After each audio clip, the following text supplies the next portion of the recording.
Hello दोस्तों। ये चीज़ हम सभी ने नोटिस करी है कि ट्रांसफॉर्मर्स की मूवीज़ में आमतौर पे जो मेन विलन होता है वो असल में डिसेप्टिकॉन्स ही होते हैं, जिसमें कि मेगाट्रॉन, स्टारस्क्रीम, साउंड वेव और शॉक वेव जैसे करेक्टर आते हैं। लेकिन दोस्तों सिर्फ यही नहीं, हमें ट्रांसफॉर्मर्स में कुछ और भी डिफरेंट विलन देखने को मिले हैं जो कि डिसेप्टिकॉन्स की टीम का पार्ट नहीं है। और आज की इस वीडियो में हम कुछ ऐसे ही विलन्स के बारे में बात करने वाले हैं। तो चलिए इस वीडियो को शुरू करते हैं। तो दोस्तों इस लिस्ट में जो सबसे पहला विलन है उनका नाम है सेंटिनल प्राइम। इनको हमने transformers 3 dark of the moon movie में देखा था। असल में ये एक प्राइम है, लेकिन उसके बावजूद ये एक विलन बन जाते हैं। उसके पीछे का रीज़न ये होता है कि ये किसी भी कीमत पर अपने प्लेनेट यानी कि साइबरट्रॉन को वापस से ज़िंदा करना चाहते हैं, और उसके लिए इनको अर्थ को साइबर फॉर्म करना पड़ेगा। लेकिन उससे दिक्कत ये आएगी कि अर्थ पे जितने भी इंसान रह रहे हो सारे के सारे मर जाएंगे, और इसलिए ऑप्टिमस प्राइम इनका विरोध करता है और ये एक विलन बन जाते हैं। जहाँ पर ये मेगाट्रॉन से भी हाथ मिला लेते हैं ताकि वो मेगाट्रॉन के साथ मिलकर अर्थ को साइबर फॉर्म कर सके। लेकिन मूवी के एंड में हम देखते हैं कि ऑप्टिमस प्राइम उनको ऐसा करने से रोक देता है। इसके बाद दोस्तों जो अगला विलन है उसका नाम है लॉकडाउन। इसको हमने ट्रांसफॉर्मर्स 4 एज ऑफ एक्सटेंशन में देखा था।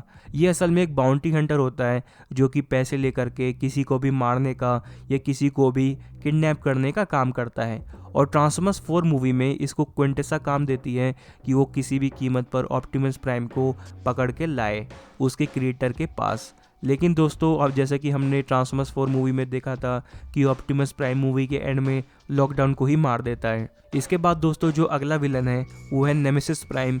नेमेसिस प्राइम कोई और नहीं बल्कि ऑप्टिमस प्राइम का ही एक इविल वर्जन है, जिसे कि हमने transformers 5 the last night movie में देखा था। इस मूवी में हमने देखा कि क्विंटेसा ऑप्टिमस प्राइम को अपने काबू में कर लेती है और उसे इविल बना देती है, और वो बन जाता है नेमेसिस प्राइम।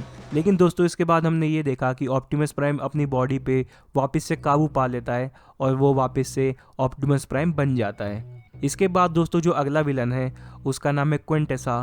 क्विंटेसा जो कि अपने आप को गॉड ऑफ प्राइम्स बताती है। इसको भी हमने transformers 5 the last night movie में देखा था। इस मूवी में हम देखते हैं कि क्विंटेसा का एक ही मकसद है, यूनिक्रॉन को रोकना। क्योंकि यूनिक्रॉन के सींग बाहर आ रहे हैं, इसका मतलब ये है कि यूनिक्रॉन अर्थ से बाहर आने की कोशिश कर रहा है। और क्विंटेसा का एक ही प्लान होता है कि वो किसी भी कीमत पर यूनिक्रॉन को बाहर आने से पहले ही मार दे। और साथ ही साथ वो साइबरट्रॉन को भी वापस से जिंदा करना चाहती थी, तो वो दोबारा से अर्थ को साइबर फॉर्म भी करती है, जिस वजह से ऑप्टिमस प्राइम उसके खिलाफ हो जाता है और ऑप्टिमस प्राइम मूवी के एंड में क्विंटेसा को ये सब करने से रोक देता है। इसके बाद दोस्तों जो अगला विलन आता है उसका नाम है गैल्वाट्रॉन। गैल्वाट्रॉन को भी हमने ट्रांसफॉर्मर्स 4 मूवी में देखा था, लेकिन मूवीज़ में जो गैल्वाट्रॉन हमें दिखाया गया वो थोड़ा सा डिफरेंट था। असल में अगर हम एनिमेटेड सीरीज़ की बात करें तो उसमें हमें बताया गया है कि गैल्वाट्रॉन असल में मेगाट्रॉन का ही एक इविल रूप है, जिसे कि यूनिक्रॉन ने अपने कब्जे में कर लिया था। और उसका एक ही काम होता है कि वो यूनिक्रॉन की सेवा करे। और यूनिक्रॉन क्योंकि खुद भी एक इविल है तो वो सारे के सारे इविल काम ही गैल्वाट्रॉन से करवाता है। इसके बाद दोस्तों जो अगला विलन आता है उसका नाम है यूनिक्रॉन। यूनिक्रॉन जो कि ट्रांसफॉर्मर्स के यूनिवर्स का सबसे पावरफुल विलन है और प्राइमस का सबसे बड़ा दुश्मन है। इसको हमने ट्रांसफॉर्मर्स 5 मूवी में देखा था, जो कि ज़मीन के अंदर से बाहर आ रहा होता है, लेकिन उसे बाहर आने से पहले ही रोक दिया जाता है। असल में दोस्तों यूनिक्रॉन सबसे बड़ा विलन है ट्रांसफॉर्मर्स के यूनिवर्स का।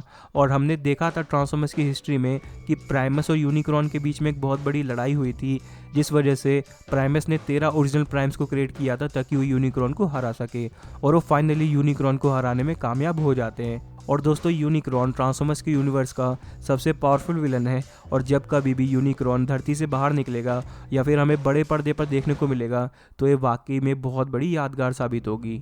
इसके बाद दोस्तों जो अगले विलन्स आते हैं वो है टेररकॉन्स। इनको हमने transformers rise of the beast में देखा था।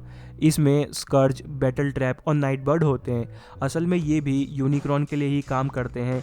स्कर्ज को हमने पहली बार बड़े पर्दे पर देखा था लाइव एक्शन मूवी में, जिसकी लड़ाई ऑप्टिमस प्राइम से होती है और ऑप्टिमस प्राइम स्कर्ज को मार देता है और साथ ही साथ यूनिक्रॉन को भी रोक देता है। तो दोस्तों ये लिस्ट थी उन विलन्स की जो कि डिसेप्टिकॉन्स की टीम से बिलोंग नहीं करते।